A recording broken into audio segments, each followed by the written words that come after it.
고린도전서 15장 부활장입니다. 이 서신서를 쓸 당시에 고린도 교인들에게 있어서요, 이 부활과 관련된 문제가 있었던 것 같아요. 이 부활의 소망이 흔들렸고 어떤 부활에 대한 믿음이 뭔가 약해졌던 것 같아요. 이유인즉 헬라 철학 때문이죠. 그 그리스 철학의 특성이 영육 이혼론이잖아요. 영혼은 선하고 육체는 악하다라는 거죠. 그래서 육체를 영혼의 감옥으로 여겨요. 그래서 그들에게 있어서 구원은 이 육체의 감옥으로부터 영혼이 벗어나 자유케 되는 것, 이게 구원이잖아요. 육체는 멸절하는 겁니다. 그러니 육체의 부활을 얘기하는 게 말이 안 된다, 이런 헬라 철학의 영향을 받아서 고린도 교인들이 흔들리는 거죠. 정말 육체의 부활이 있나 의심하는 거예요. 그 소식을 사도 바울이 듣고 정말 애절한 심정으로, 안타까운 마음으로 바로 이 고린도전서 15장에서 부활의 확실성에 대해서, 육체의 부활의 확실성에 대해서 논증을 하고 있는 거예요. 뭐 간단하게 요약하면 그런 거죠. 예수 그리스도의 육체적인 부활이 확 이렇게 역사적인 실제이다, 이걸 분명하게 입증해요. 왜냐하면 예수 그리스도의 부활에 우리의 부활이 달려 있거든요. 예수님이 부활하셨다면 우리도 당연히 따라서 부활하는 거예요. 그래서 크게 이제 보면 두 가지인데, 하나는 예수님의 부활은 성경의 예언대로 된 것이다 라는 거죠. 어느 날 갑자기 엉겹결에 된 게 아니고요, 이미 하나님의 오랜 구원의 역사의 그 계획 안에 담겨있던 정말 중요한 프로젝트였다. 이것들이 선지자들을 통해서 많이 예언되어 왔고 그 예언의 성취로 예수님이 부활하신 거다. 그렇기 때문에 예수님의 부활의 역사적인 실제성은 확실하다, 이렇게 이제 풀어가고요. 또 하나는 그 증인들을 나열하고 있죠. 실제로 부활하신 예수님을 만난 사람들이 500여 형제가 동시에 예수님을 받고 그 중에 태반이나 지금 살아있다, 그 증인들이 있다, 이런 얘기를 해요. 그러면서 그 증인의 목록에 제일 마지막에 사도 바울 자신을 포함시키죠. 사실 사도 바울이야말로 예수님의 부활의 그 확실성을 입증하는 상당히 주요한 근거죠.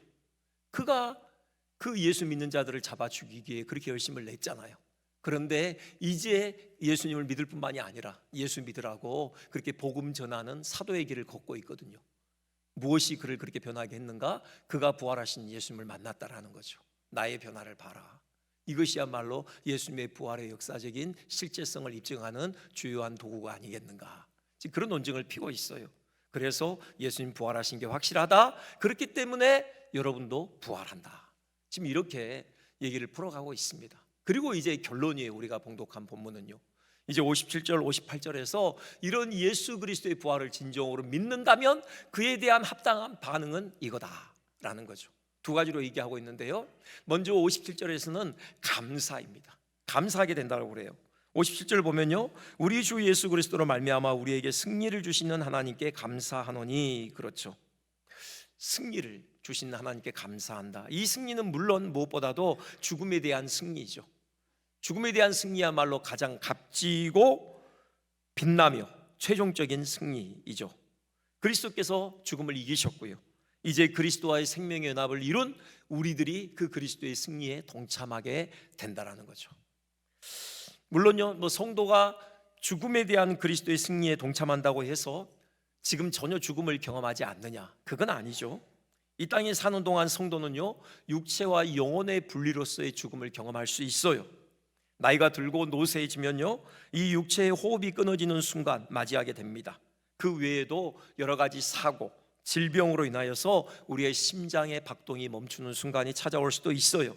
하지만 그리스도인이 당하는 육체적인 죽음은요, 불신자들의 죽음과는 전적으로 달라요.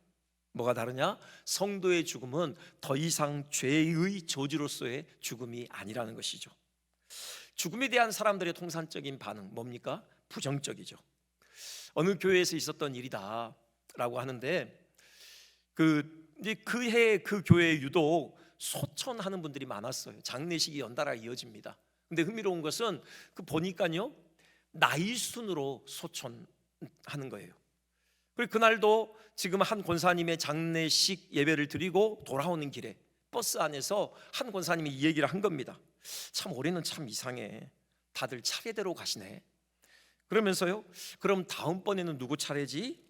하면서 이렇게 버스 안을 둘러봐요. 근데 공교롭게도 바로 옆자리에 제일 나이 많으신 권사님이 앉아 계신 거죠. 아이고 권사님, 권사님 차례네.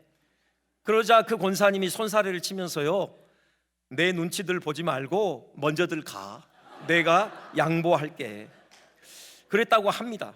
아마 누군가 꾸며낸 이야기일 수도 있는데요. 어쨌든 죽음에 대한 사람들의 보통의 반응은 이렇듯 부정적이에요. 그것은요, 죽음이 원래 사람에게 자연스러운 것이 아니었기 때문이죠. 즉 죽음은 죄의 결과인 것입니다. 구약 성경 보면요, 죽음을 경험하지 않고 하나님께로 간 인물들이 있죠. 엘리야도 그랬고요, 에녹이 그래요. 에녹에 대한 소개를 좀 보겠는데요, 창세기 5장 21절부터 24절 보면은 에녹은 365세를 살았죠. 65세에 무드셀라를 낳고요, 300년 동안 하나님과 동행을 했습니다. 그 다음에 벌어진 일인데요, 하나님이 그를 데려가심으로 세상에 있지 아니하였더라 그래요. 죽음에 대한 언급이 없습니다. 그 위로 아래로 계속 죽었더라가 나오거든요. 근데 에녹만큼은 죽었더라 이 언급이 없어요. 그러니 산채로 하나님께서 그를 데려가신 것이죠. 이걸 보면은 죽음은 원래 우리에게 자연스러운 것이 아니었어요. 원래는요, 다 에녹처럼 하나님과 영구히 동행하는 삶을 살도록 지음을 받았던 것이죠. 그런데 그만 우리 인생에 죽음이 끼어든 것입니다. 죽음의 그림자가 우리 인생을 덮치고 말았죠. 뭐 때문에요? 죄 때문에요. 아담의 범죄로 인하여서 죽음의 그림자가 인생을 덮쳤습니다. 우리 주님께서 이 땅에 오신 이후 그 드리워진 죽음의 그림자를 거두어내신 것이죠. 그것 때문에 죽으셨고요, 부활하셨습니다. 그래서 이 죽음의 세력을 멸하셨어요. 그래서요, 이제 성도에게 더 이상 죽음은 저주가 아니게 된 것이에요. 오히려 성경은요, 성도의 죽음은 복이다 그렇게 선언을 해요. 요한계시록 14장 13절 보면요, 지금 이후로 주 안에서 죽는 자들은 복이 있도다 라고 합니다. 주 안에서 죽는 성도의 죽음은 복되다라고 해요. 유익하다라는 것입니다. 하나님께서 성도에게 죽음을 허락하시는 것은 유익을 안겨주시기 위해서라는 거죠. 무슨 유익일까요? 무슨 복입니까? 먼저요, 우리 영혼이 완전히 거룩하게 되는 복이에요. 죽음으로 말미암아서 우리 영혼이 완전히 거룩하게 되기 때문에 우리 성도의 죽음이 복되다라는 거죠.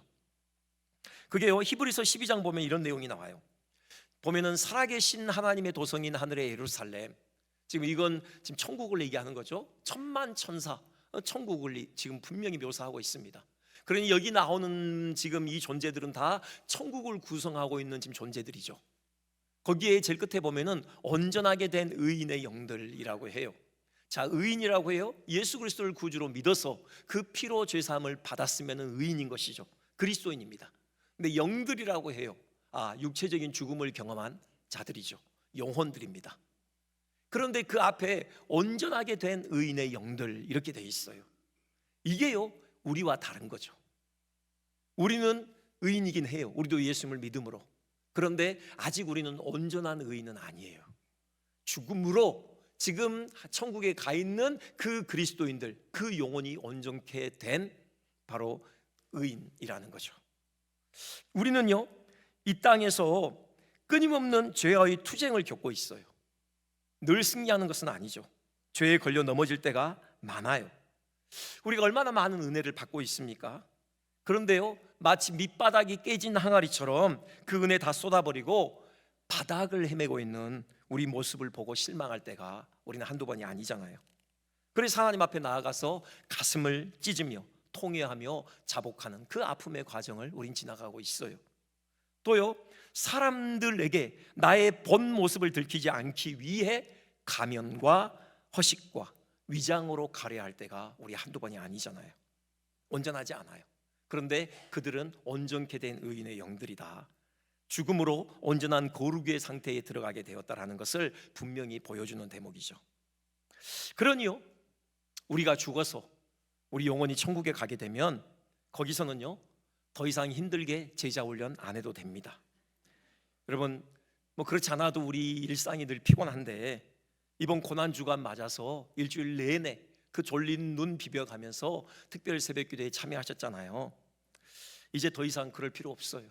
여러분, 새벽기도 나오실 필요 없고요, 또 애써서 금식기도 안 해도 됩니다. 그곳에서는요, 우리가 완전히 거룩해지거든요. 더 이상 거룩을 위한 투쟁이 없는 것이죠. 그렇기 때문에 성도에게 죽음은 복된 것입니다. 그리고 또 죽음이 성도에게 복된 이유는요, 죽음으로 이 땅에서 경험해 보지 못한 주님과의 깊은 생명의 교통이 시작되기 때문에 그래요. 고린도후서 5장 보면은 사도 바울이 자기의 그 육체적인 죽음이 자기에게는 어떤 의미가 있는가 이렇게 수레하고 있어요. 5장 8절인데요. 우리가 담대하여 원하는 바는 차라리 몸을 떠나 주와 함께 있는 그것이라 그래요. 몸을 떠나, 이건 육체적인 죽음을 의미하죠. 그게 뭐냐? 주와 함께 있는 거래요. 주와 함께요. 근데 여기 함께라는 단어에 우리가 좀 주목을 해봐야 하는데, 이게 이제 헬라어 원어로 프로스라는 전치사예요. 그런데 이 단어가 쓰이고 있는 한 중요한 대목이 있는데, 요한복음 1장 1절이요. 성자 하나님과 성부 하나님과의 그 친밀한 연합을 이 단어로 묘사하고 있어요. 말씀이 하나님과 함께 계셨으니. 여러분, 삼위의 하나님은 얼마나 친밀한 연합을 가지고 계시는지 몰라요. 바로 그 연합을 묘사하는 단어가, 우리가 몸을 떠나 우리가 죽게 되었을 때 영원히 주님과 함께 거하는 그 연합을 표현하는 단어와 똑같다고 해요. 그리고요, 이 함께라는 단어가 1장 8절에 18절에서는 이렇게 바뀌어요. 품 속에 있는. 그러니까는 아들 하나님께서 아버지 하나님 품 속에 그렇게 계셨다는 거죠. 그만큼 친밀한 연합을 나누고 계셨다라는 겁니다. 우리가요, 죽으면요, 우리 영혼이 주님 품 속에 안기는 것입니다. 이 땅에서 경험해 보지 못한 그런 친밀한 주님과의 연합을 우리는 경험하게 되는 것이에요. 이 땅에서는 우리가 맛보기로 맛보고 있는 그 기쁨, 그 거룩한 즐거움, 그 평강, 그 환희, 그 안식, 우리는 충만한 형태로 누리게 된다는 것입니다. 그러니 성도에게 있어서 죽음은 복인 것이죠. 우리가 부활 신앙자라면은 우리 이 죽음을 이기게 하신 이 하나님의 은혜에 대해서 우리 마음껏 감사하며 나아갔으면 좋겠습니다. 자, 두 번째요. 예수님의 부활을 진정으로 믿는 믿음은 우리로 하여금 주의 일에 열심을 내게 해요. 그게 58절의 진술이죠. 내 사랑하는 형제들아, 견실하며 흔들리지 말고 항상 주의 일에 더욱 힘쓰는 자들이 되라 라고 권면하고 있어요. 그 이유를 바로 이어 언급하는데요. 이는 너희 수고가 주 안에서 헛되지 않은 줄 알미라고 합니다. 이 땅에서 우리가 주를 위해 힘쓰는 그 수고가 하나도 헛되지 않을 줄 안다. 여기에는 우리의 부활이 전제되어 있는 것이죠. 그러니까 우리가 부활해서 주님 앞에 섰을 때 이 땅에서 우리가 수고한 그 수고에 대한 정산의 시간이 있을 거라는 거죠. 우리의 수고가요, 하나님 나라에 그 수고의 열매가 편입된다라는 것입니다. 지난 시간에 말씀드렸듯이 정결의 불을 통과하죠. 남는 것만 남을 거다 그랬는데요, 또 한편에서 이거 생각해 볼 수 있어요. 사실요, 우리가 아무리 이 땅에서 정신 차리고 정말 온전하게 뭔가 해본다고 한들 그 수고의 열매가 하나님께서 오롯이 받으심직만 한 온전한 것은 될 수 없어요. 우리가 자체가 불완전하거든요. 그래서 우리의 수고의 열매도 부족투성일 수밖에 없어요. 그럼 하나님께서 어떻게 받으시느냐? 예수 그리스도의 의로 포장하셔요. 예수 그리스도의 의로 멋지게 포장해가지고 그 수고의 열매를 온전한 것으로 받아주시는 거죠. 여러분, 우리의 수고는 헛되지 않아요. 영구히 하나님 나라에 편입되는 것입니다. 그날 주님께로부터 칭찬과 보상이 있을 것이에요. 이 부활 신앙을 가지고 있다면 우리는 이 땅에서 항상 주의 일에 힘쓰게 될 거라는 거죠. 여기 힘쓰게 될 주의 일이 뭐냐? 몇 가지만 설명하겠는데요. 먼저는 우리 각자가 예수님의 거룩한 형상을 닮아가는 일이죠. 하나님께서 원하시는 것은요, 우리가 무슨 대단한 일을 하기 전에 하나님 앞에서 거룩한 존재가 되기를 원하셔요. 거룩하게 변화되어 가기를 원하십니다. 그게 데살로니가전서 4장 3절의 말씀이죠. 하나님의 뜻은 너희의 거룩함이라 라고 선언을 해요. 물론 죽음으로 우리가 온전하게 되겠죠. 그렇다고요, 그날만 바라보면서 이 땅에서 대충 살아도 되느냐? 그거 아니라는 거예요. 우리는 힘써 거룩을 이루어 가야 한다라는 것입니다. 그림 하나 보여드리겠는데요. 그 네덜란드 그 히에로니무스 보시의 그림이에요. 십자가를 지고 가는 그리스도라는 건데요. 저는 미술에 대해서 문외 아니지만 제가 나름대로 저 그림을 들여다보면서 내린 해석입니다. 저는 저 그림을 보면서 예수님이 십자가를 지고 가신 이유, 저는 분명하게 알 것 같아요. 우리의 거룩을 위해서예요. 지금 예수님을 둘러싸고 있는 무리들의 그 표정을 보세요. 하나같이 악랄해요. 추합니다. 탐욕적이에요. 정말 험상궂죠. 뭘 의미하는 겁니까? 우리가 저렇게 악독한 죄인들이라는 거죠. 그리고 예수님께서 그 틈에서 지금 십자가 지고 가시는데, 예수님이 십자가를 지시는 이유는 바로 우리를 위해서라는 거예요. 이 악독하고 추악하고 험상궂은 바로 우리를 구원하기 위해서라는 거죠. 그러니요, 예수님께서 십자가 지면서 우리에게 기대하시는 게 뭐겠어요? 그냥 여전히 저렇게 험상궂은 얼굴을 하고 저렇게 추한 모습으로 살아라, 그거겠습니까? 아니죠. 예수님을 닮으라는 거죠. 거룩한 모습으로 변화되라는 것입니다. 그걸 위해서 예수님께서 십자가에서 우리의 죄를 거둬가신 거예요. 우리를 죄와 사망의 권세로부터 풀어주신 것입니다. 우리가 그런 은혜를 받고도요, 우리가 여전히 추한 모습으로 살아간다면 그건 우리를 위해서 엄청난 희생을 치르신 그 주님의 희생을 무의화시키는 거예요. 아니죠. 그건 헛되게 만드는 거예요. 저 그림 조금만 더 보자면요, 아까 그림 다시 한번 보여주시겠습니까? 또 한 가지 보는 것은, 지금 예수님께서요 그 무리들 틈에서 묵묵히 십자가 지고 가셔요. 예수님께서는요 하나님께서 부여하신 그 사명의 길을 흔들림 없이 묵묵하게 걸어가고 계셔요. 우리에게 들려주는 메시지가 그림에게 있는 것 같아요. 그림에서 우리도 그래야 된다는 거죠. 우리를 둘러싸고 있는 세상이요 여전히 악해요. 온갖 죄악과 탐욕과 추함으로 점철되어 있죠. 한정된 자원과 부를요 서로 더 많이 쟁취하기 위해서 경쟁하고 뺏고 빼앗기는 야만이 판을 치는 세상이에요. 그런 세상 한가운데 우리가 놓여 있는 것이에요. 우리는 어떻게 해야 됩니까?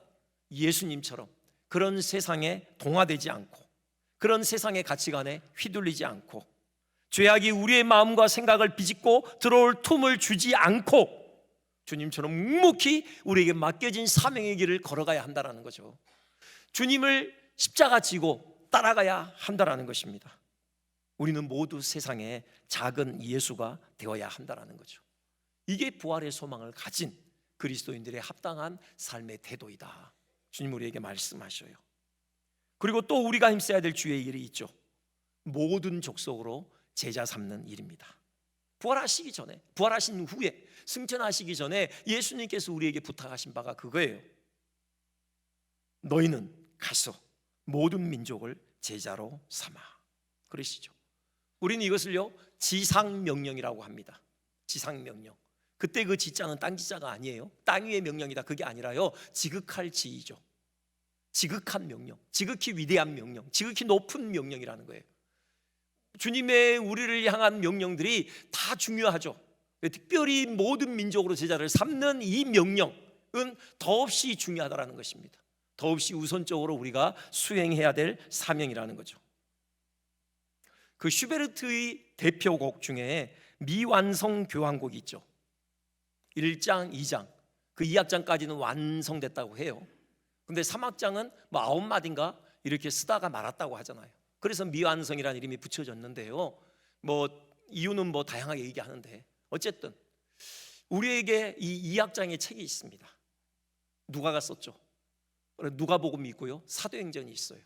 누가복음은 예수님께서 죽으시고 부활하심으로 바로 하나님 나라를 이 땅에 도래케 하신 그 역사를 담고 있어요.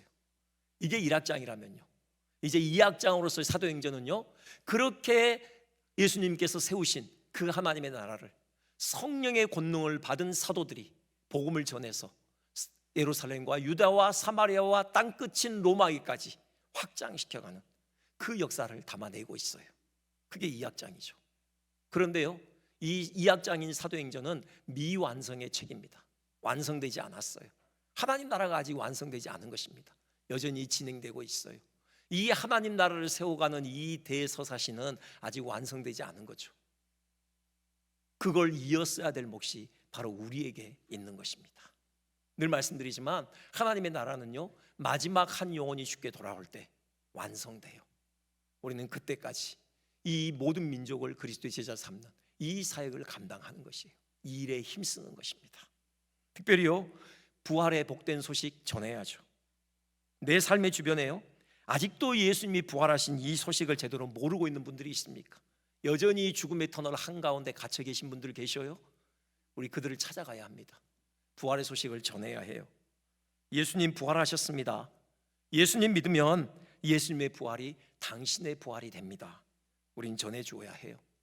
오늘 오후 1시 잊지 마시라는 부탁의 말씀입니다. 여러분, 계란전도 있어요. 우리 계란 들고 이 지역에 사는 많은 이웃들을 만나자고요. 예수님 부활하셨습니다. 믿으면 예수님의 부활이 당신의 부활이 됩니다. 이 기쁜 소식을 전하는 통로들 되시기를 주님의 이름으로 축원드립니다. 한 가지만 살펴보면요, 여기 주의 일에 포함되는 것은 우리가 하나님의 영광을 위해 하는 모든 일상의 일들이에요. 여러분, 고린도전서 10장 31절은 분명하게 선언해요. 너희가 먹든지 마시든지 무엇을 하든지 하나님의 영광을 위해서 하라는 거죠. 먹고 마시는 거요, 우리 일상의 가장 기본적인 일입니다. 먹는 것도 아무 생각 없이 먹지 말라는 거예요. 단지 썩어질 이 육신을 위해서만 먹지 말라는 겁니다. 바로 우리의 생명의 주이신 주님의 영광을 위해서 먹으라는 거예요. 그 주님께서 우리에게 부여하신 그 영원한 생명을 위해서 먹으라는 것입니다. 먹고 마시는 것, 가장 기본적인 일상의 일도 하나님의 영광을 위해서 해야 될진데, 나머지 모든 일상의 일이 하나님의 영광에 초점이 맞춰지는 것은 당연한 것이죠. 주의 영광을 위한 모든 일상의 일이 우리가 항상 힘써야 될 주의 일이라는 것이에요. 한 청년이 있었어요. 대학생인데요, 그 가정은 정말 어려운 가정이에요. 경제적인 형편이 어렵고요, 그 아버지가 알코올 중독자로서 매일 술을 마셔요. 술 취하면요, 가정에서 폭력을 행사해요. 그것 때문에 어머니는 매일 웁니다. 그 광경을 마주해야 돼요. 동생들도 있고요. 매일 가정에 다툼이 있어요. 이 청년이 한 목사님을 찾아와서 상담을 해요. 어떻게 합니까? 어떻게 해야 됩니까? 여러분, 그냥 이 꼴 저 꼴을 안 보고 이제 내가 장성했으니 그냥 집을 나와서 나의 자유한 삶을 살겠다, 이게 맞는 겁니까? 아니죠. 그 가정은요, 하나님께서 내게 부여하신 하나님 나라의 사역장입니다. 사역의 현장이에요. 그곳에 있어야 되고요, 그곳에서 가족 구성원으로서 내게 맡겨진 사명을 감당해야 하는 것이죠. 이런 거예요. 먼저 기도하는 것입니다. 주님, 이 환경을 감당하며 이겨낼 능력을 주옵소서. 제 힘으로는 감당할 수가 없습니다.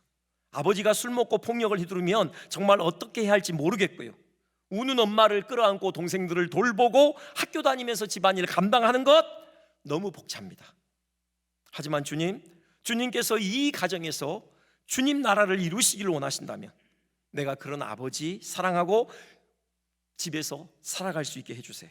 이런 환경에서도 기뻐할 수 있는 능력을 주옵소서. 이렇게 기도하는 겁니다. 그리고는 엄마를 위로하고요, 그 아빠를 사랑하고요, 동생들을 돌보는 거죠. 학교 다니랴, 아르바이트 하랴, 때로는 잠도 제대로 못 자는 환경일지라도요, 기쁨을 잃지 않고 감사가 입에서 떠나지 않게 하는 것입니다. 계절이 바뀌어도요, 여전히 해지고 낡은 옷을 그냥 입고 다녀도 구김살 없는 밝은 웃음이 있고 감사하면서 또 다른 이웃의 어려움을 함께 이해해 주는 것이죠. 이것이 바로 하나님의 영광을 위한 우리의 일상이어야 해요. 이런 삶을 살 때요, 주변 사람들은 이렇게 그 학생에게 질문을 던져옵니다. 넌 어떻게 그런 삶을 살 수 있어? 어떻게 그런 환경에서 그렇게 버텨낼 수 있니? 이렇게 묻는 사람들을 향해서요, 주님이 주시는 능력이야. 나도 힘들고 감당하기 벅차지만 주님이 주시는 그 부활의 능력으로 감당할 수 있는 거야. 이렇게 우리는 부활의 능력을 증거하는 것입니다. 이것이 예수 그리스도의 부활을 진정으로 믿는 자, 부활 신앙을 가진 자들이 매일 힘써야 될 주의 일인 것이죠. 하나님의 영광을 위한 모든 일상의 일들을 이 바로 힘써야 될 주의 일이다. 우리 이 사실 기억했으면 좋겠습니다. 이 부활 신앙으로 승리했으면 좋겠고요, 많은 사람들에게 부활의 능력을 힘있게 흘려보내는 통로들 되시기를 주님의 이름으로 축원드립니다.